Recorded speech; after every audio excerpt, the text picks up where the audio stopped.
तो देखिए, voter list पर बिहार में घमासान मचा हुआ है। तेजस्वी और ओवैसी, सिर्फ तेजस्वी ओवैसी की बात क्यों करें, पूरा विपक्ष इस वक्त जबरदस्त तरीके से चुनाव आयोग पर हमलावर है। अब से कुछ देर पहले तेजस्वी ने एक प्रेस कॉन्फ्रेंस की और बहुत सारे सवाल उठाए हैं चुनाव आयोग पर। अब ये सवाल क्या है, वोटर लिस्ट को लेकर आखिर विपक्ष क्या कह रहा है। देखिए, 9 तारीख को हल्ला बोल है।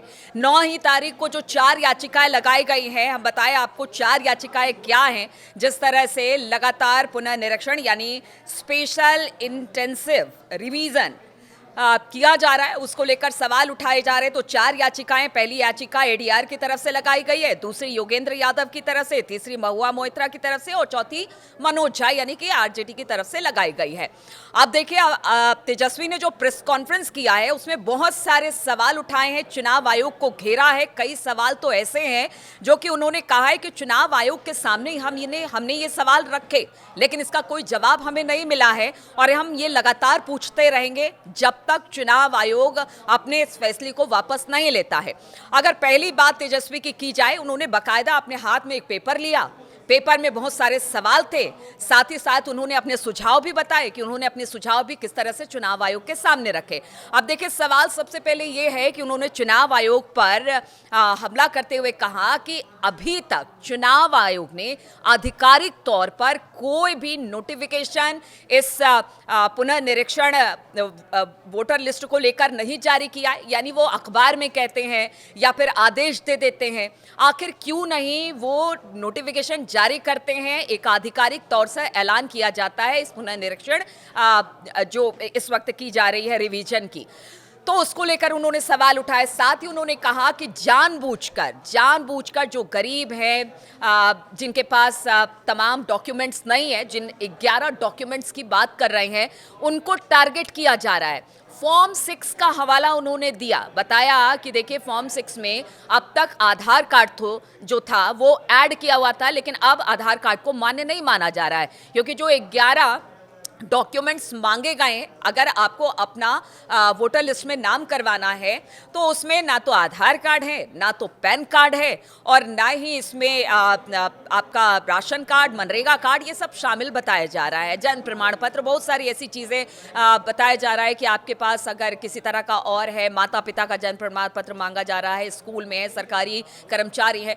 तो देखिए, इनके बहुत सारे बिहार के लोग हैं और ख़ासतौर पर इस वक्त बाढ़ का सीज़न चल रहा है, बहुत सारे लोग तो बाढ़ में रहते हैं, गरीब गुरबा हैं, कहां से लेकर आएंगे। फिर बहुत सारे लोग माइग्रेट हैं, यानी कि दूसरे राज्यों में चले गए, वो कहां से लेकर आएंगे, क्योंकि जो वोटर लिस्ट है 2003 के पहले का ही मान्य है। 2003 के बाद जिनका नाम नहीं है और जिनका नाम चढ़वाना है अपने को वोटर लिस्ट में, उनके लिए आप तमाम डॉक्यूमेंट्स मांग रहे हैं। ऐसे में सबसे बड़ा सवाल यही है, विपक्ष का यही कहना है कि वोट बैंक को जानबूझकर मिलीभगत, राजनीतिक मिलीभगत उन्होंने करार दिया है इसे, और उन्होंने कहा है कि राजनीतिक मिलीभगत है जिसका नुकसान इस वक्त विपक्ष को होगा और ये बड़ा सवाल है। साथ ही उन्होंने कहा कि जो अधिकारी इसका सत्यापन करेंगे, चाहे वो बीएलओ हो या बाकी अधिकारी हो, अब जैसे कहा यह जा रहा है कि देखिए, 24 तारीख को जो आया था उसमें कहा था 11 डॉक्यूमेंट्स, फिर उसके बाद 28 तारीख को आया तो कहा गया कि ऐसा है कि डॉक्यूमेंट्स आप एक काम करिएगा कि जो उसमें से कुछ है एक डॉक्यूमेंट से जमा कीजिएगा। फिर 6 तारीख को अचानक से बड़े बड़े पेपर में इश्तेहार आ गए और उसमें कह दिया गया कि देखिए, आप फॉर्म पहले जमा कर दीजिए और उसके बाद फिर आप डॉक्यूमेंट्स जमा करते रहिएगा, और अगर डॉक्यूमेंट्स नहीं है तो फिर एक अधिकारी चुनाव आयोग की तरफ से जाएगा, वो तस्दीक करेगा कि आप वहां के मूल निवासी हैं या नहीं है। तो इसी पर सवाल उठाया कि जो अधिकारी हैं, जो कर्मचारी इस काम में लगाए गए हैं, उनकी क्या प्रामाणिकता है, वो किस तरह से हम ये मान के चले कि वो सही तरीके से इसकी जांच करेंगे और वोटर लिस्ट से इनका नाम नहीं हटेगा। तो उस पर भी सवाल तेजस्वी ने उठाए। ओवैसी ने भी कहा है कि देखिए, हमें सर पर उन्होंने तंज कसा है, चुनाव आयोग पर भरोसा है, लेकिन जो वो कर रहे हैं बिहार में वो ठीक नहीं है। बाकी विपक्षी पार्टियां भी यही कह रही हैं। अब देखिए, पप्पू यादव कह रहे हैं कि 9 तारीख को बिहार बंद, हल्ला बोल किया जाएगा, उस दिन बड़ा घमासान मचेगा। सुप्रीम कोर्ट में भी इन 4 याचिकाओं पर सुनवाई होनी है। तो सवाल बहुत है, लगातार चुनाव आयोग इन सवालों के घेरे में है। चुनाव आयोग की तरफ से अभी तक कोई आधिकारिक एक पत्र जारी नहीं किया गया है, इसको लेकर भी सवाल है और राजनीतिक मंशा को भी लेकर सवाल है। उनका कहना है कि देखिए, एक गठजोड़ है राजनीति जो कि विपक्ष को नुकसान पहुंचाने का काम कर रही है और आज से पहले ऐसा कभी नहीं हुआ। हालांकि चुनाव आयोग जरूर हवाला बहुत सारी बातों का दे रहा है। उन्होंने कहा कि ये कॉन्स्टिट्यूशन में है और उसी को आधार बनाकर ये सब कुछ किया जा रहा है, लेकिन देखिए इस वक्त विपक्ष पूरा मुखर है और बिहार इलेक्शन में तो अभी देरी है, लेकिन उससे पहले जो वोटर लिस्ट पर महासंग्राम छिड़ा हुआ है वो जरूर चुनाव आयोग की मुसीबत बढ़ा रहा है। अब देखना होगा कि सुप्रीम कोर्ट में जब गुरुवार को इस पर सुनवाई होती है तो सबकी निगाहें इसी के ऊपर रहेगी कि आखिर सुप्रीम कोर्ट से क्या आदेश आता है या सुप्रीम कोर्ट इस पूरे मामले को लेकर क्या कहता है। लेकिन इस वक्त तो पूरी तरह से विपक्ष लामबंद है और चुनाव आयोग को घेरने की तैयारी में जुटा हुआ है। गए थे वहां, अपनी बात को हम लोगों ने रखा और मजबूती के साथ जो है, जो भी शंकाएं थी, सवाल था, इलेक्शन कमीशन के जो बिहार के जो हेड है उनके सामने हम लोगों ने रखा। लेकिन चिंता इस बात की है कि कोई सवाल का कॉन्क्रीट जो जवाब आना चाहिए, स्पष्टीकरण जो आना चाहिए, क्लैरिटी जो होना चाहिए, वो हम लोगों को अब तक नहीं मिला है। हमारा डेलीगेशन दिल्ली में भी गया, इलेक्शन कमीशन, बिहार में भी, पटना में भी हम लोग गए, लेकिन सवाल का जवाब हम लोगों को नहीं मिला। हालांकि आप सब लोग जानते हैं कि पटना का जो इलेक्शन कमीशन है बिहार का, वो निर्णय लेने योग्य नहीं है, उनको अधिकार नहीं है। वो केवल जो है पोस्ट ऑफिस जैसा काम करते हैं।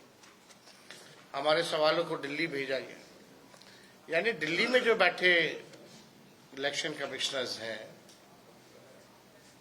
अब तक ऐसा क्यों नहीं हुआ कि विपक्ष के सवाल को, जनता के सवाल को आकर एक बार भी अगर प्रेस कॉन्फ्रेंस करके सारी बात को स्पष्ट कर देते, क्लियर कर देते, कोई कंफ्यूजन नहीं रहता।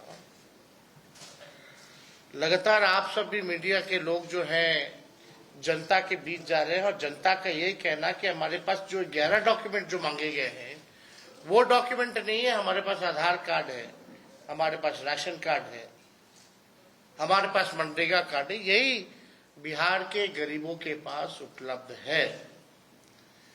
यानी स्पष्ट है कि जिनका 11 दस्तावेजों में से नहीं होगा उनका जो है नाम काट दिया जाएगा। 6 जुलाई यानी कल इलेक्शन कमीशन ने फेसबुक पे और अखबारों में एडवर्टाइजमेंट निकाला, उस पे भी हम लोग आएंगे, अपनी बात को रखेंगे। लेकिन चुनाव आयोग एक दिन में 3 अलग अलग दिशा निर्देश जारी करता है, यानी चुनाव आयोग खुद ही कंफ्यूज है। तो 2024 में किसको वोट डालेंगे आप? 24 में आपने वोट दिया, मैंने वोट डाला बिहार में। हमारा देखिए एक सिनारियो विजुलाइज करिए आप लोग। अगर कोई लोकसभा के चुनाव में 20,000 वोट से हार गया और अब एसआईआर के बाद उसी के पार्लियामेंट सांसद में 20,000 कम हो गए, तो फिर वो क्या करेगा बेचारा? उसको राइट मिलना चाहिए, राइट टू रिकॉल तो अपने हमारे पास नहीं है। इसीलिए हम कह रहे हैं हम एसआईआर के खिलाफ नहीं, आप टाइम दीजिए ना। विपक्ष